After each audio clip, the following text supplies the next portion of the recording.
It's April 1st, a sunny Saturday afternoon, and I'm spending it the way a lot of 16-year-olds would, playing video games. The phone rings, and at the other end is my loud Cuban grandfather. He's shouting into the phone, "Monica, come to the hospital right now. Your mother is dying." Normally, a call like this would make anybody jump up, panicked. But for 2 months, my mom had been in and out of the hospital. The night before, we shared a sandwich. She was upbeat. My grandfather could sometimes resemble the boy who cried wolf, an alarmist, and I'm ashamed to admit I was skeptical. But there was something about that call. It wasn't funny. April Fool's Day, the universe played its biggest joke on me. I called a cab back when we actually still called cabs, and less than an hour later, I was holding my mother's hand, watching her take her final breath. I slumped to the ground, fists balled, swinging at the air, wailing. But it wasn't just her. Over the next 7 years, all my family members would die. My father, my grandmothers, my grandfather, until it was just me, alone, lonely. But maybe I'm not alone, because chronic loneliness is an epidemic. Half of Americans say they feel alone or left out. In Britain, it's 1 in 3. And in Japan, more than 500,000 people under 40 haven't left their house or interacted with anyone in 6 months. And if you've ever been alone and lonely and had the courage to tell someone, people will say things like, make new friends, find a hobby, get a purpose. Here's an inspirational quote.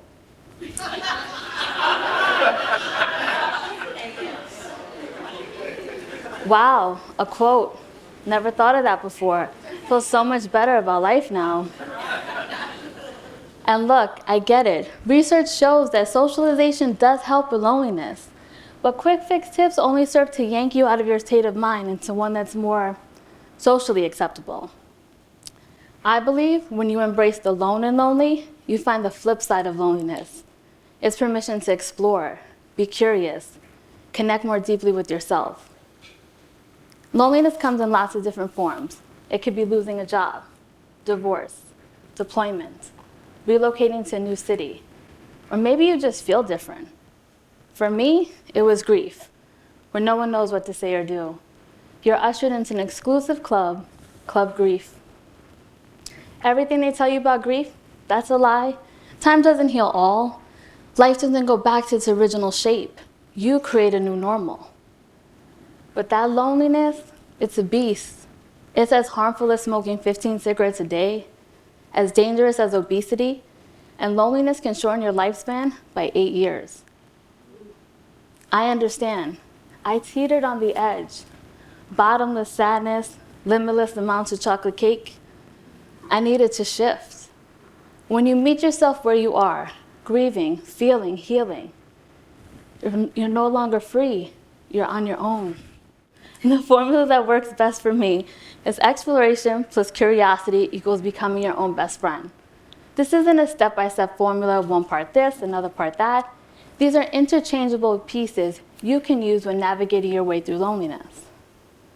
I remember this one time a few years ago. I was on vacation in Vancouver, and I didn't want to stop training for an upcoming Spartan race.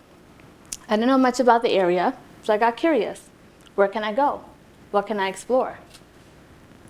Got it. I find a park where my pregnant best friend can take the tram to the top, my other friend can zip line, and I can hike this trail. The information board reads, grouse grind, 1.8 miles. Seems easy enough.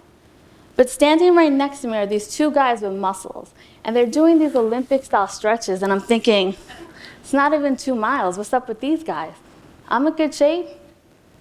Now, this trail's actual nickname is Mother Nature's Stairmaster. Stairmaster. All right, let the exploration begin. I take a few steps in and there's this big sign. And when I say big, it's gigantic, like half the size of a movie theater screen. And it reads, danger. You could die. This is really dangerous. And I think it's true. Canadians are so nice. They didn't know I was from the Bronx. So I keep going, and just a few yards in, I'm like, where are the mile markers? I'm looking for signs. Hikers are passing me by. People with walking sticks passing me by. The Olympic-style stretching guys, passing me by. An elderly woman with a dog passes me by. And I think the damn dog is going up the trail faster than I can. At this point, I'm starving. People are drinking big bottles of water, snacking on power bars. And me, I step to the side with my tiny bottle of water and a Hostess cupcake. I'm looking for service because I want to call my friends and get a pulse check. Do I keep going? Do I come back? I'm looking for service. Nothing. I'm alone. I keep hiking, and towards the top, the trail becomes so thin that it's just rocks to scramble up. And only one person can go up or one person can go down. So I see people waiting and think, do I hurry up and die falling off? At this point, I'm practically in tears. Tears, sweat, they both taste salty. Who can tell the difference? But I get to the top. I didn't even look at the view. But I did it. I survived. And my best friend bought me a t-shirt to prove it. So why do these things? Exploration and curiosity go hand in hand. The adventures, the stories, knowing that I can live or die as my own best friend. Turns out Grouse Grind is one of the world's most dangerous hikes. I'm glad I didn't know that before I started. But curiosity creates expansion. In every moment of challenge and discomfort, you reveal another part of yourself. It's in these moments you'll have some of the best laughs, the kind where you hold your belly doubling over in laughter. You'll also have the fiercest cries. I release pain confronting the loneliness and grief, and I've wondered what having this kind of past means for my future. The truth is, loneliness touches all of us. Every one of you here, every one of you will experience loneliness if you haven't already. And the sneaky thing about it, loneliness is scary and isolating. It doesn't care if you have 300 family members or you're surrounded by the warmest tribe. Loneliness is felt in the dark, falling asleep to a sea of what ifs, or when you first wake up in the morning. I understand why people offer platitudes. Community and friends are wonderful, but they may or may not be here tomorrow. When you embrace where you are, you're no longer alone. This isn't about a smartphone society head down in a virtual reality, because it's not about disconnecting. It's about connecting with you. You are the foundation you can always come back to. Becoming your own best friend. Sounds silly, a bit trite. How many of us become our own best friend? And how many of us know people who left the earth full of regret, broken dreams, and a bucket list of unchecked items? I spent a lot of time thinking about people and all the things they talked about doing but never did. My grandmother worked her whole life for the phone company. She earned her own money. She commuted back and forth hours on that subway. I remember her wanting two things: a new living room set, one that wasn't covered in plastic, and to visit Spain. The pride she felt when she sat on her new sofa for the first time. It had only taken her 30 years to get it. She had this smile that was so wide, but she never did visit Spain. After she passed, I took that trip in her honor, and I hope for that 1 week, from wherever she was seeing the country through my eyes. Stop being scared to exist. Live for those who left the earth full of regret, because life is short and youth is even shorter. To truly tap into this idea and turn it into a belief system, I had to cultivate it, train it like a muscle. This belief system is battle-tested, strong enough to survive Valentine's Day, or to some, Single Awareness Day. My closest friends all in relationships, and then there was me in between relationships. I could have stayed home, turned the pity party up with some music, because I don't want love unless it feels like 90s R&B. But what would be the flip side? I took myself on the perfect Valentine's Day date, dinner and a concert at Madison Square Garden. Some people cringe when I share that story. How could you go out alone on the most romantic day of the year? But it wasn't about them. It was about me enjoying my day. See, people create a bigger narrative as to what it means to eat alone or travel alone or see a movie alone. Table for one doesn't mean you don't have any friends, or you're a loser, or you're antisocial. Why? because no warm, loving, nurturing person could possibly eat alone? Could it be that you're just hungry in between meetings? Or maybe you haven't thought that you eating alone means anything. The flip side of loneliness is comprised of deliberate choices. Grief was the catalyst for me, but it's up to you and no one else to decide how to put your puzzle pieces together. Use your innate advantages to creatively cure your loneliness, because the answers don't just exist in books or in talks. You don't need a roadmap to start. Everything you need is inside you. Tune into the loneliness. Ask yourself why it exists. And just by examining it, you begin to recognize in others their pain.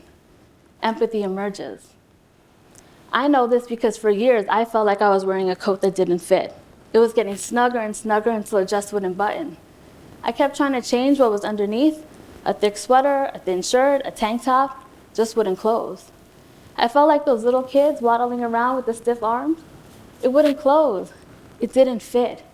Just like life wasn't fitting me. So trying on something new, I started my podcast. You want to do what?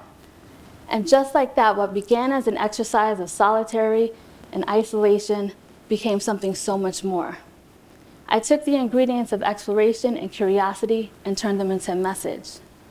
I didn't even tell people I had started it. But soon I was getting messages from listeners who found that the message was resonating with them. And as I started to learn about ideas and goals and dreams that other people had, what I learned is when we take our dreams off the proverbial shelf, or go on solo adventures, or whatever it is, we allow ourselves to be more. If I had to wait for every friend to be ready, I would have never lived a life. The flip side of loneliness means Googling theater tickets and buying one seat, because who's up at 6 a.m. Googling theater tickets? This girl. Life moves fast, and if I wait, I could lose a seat. Or worse, I could lose a friend if I call them at the crack of dawn. Hey girl, what are you doing 3 months from now? Do you want to see To Kill a Mockingbird? It's been over 20 years since that fateful day in April when I watched my mother die. Today is the first day many people in my life will have ever heard that story. There is pain in speaking my truth out loud. There is shame standing naked before you, declaring my years of chronic loneliness. I began one of 5 living generations. I am the sole survivor, representing what was and what is. There's a reason I've survived more than half my life on my own. I'm here as a testament. And if you receive it, a mirror for you. Stop desperately reaching for distractions and forced friendships to overcome loneliness. Go explore, be curious, become your own best friend. Thank you.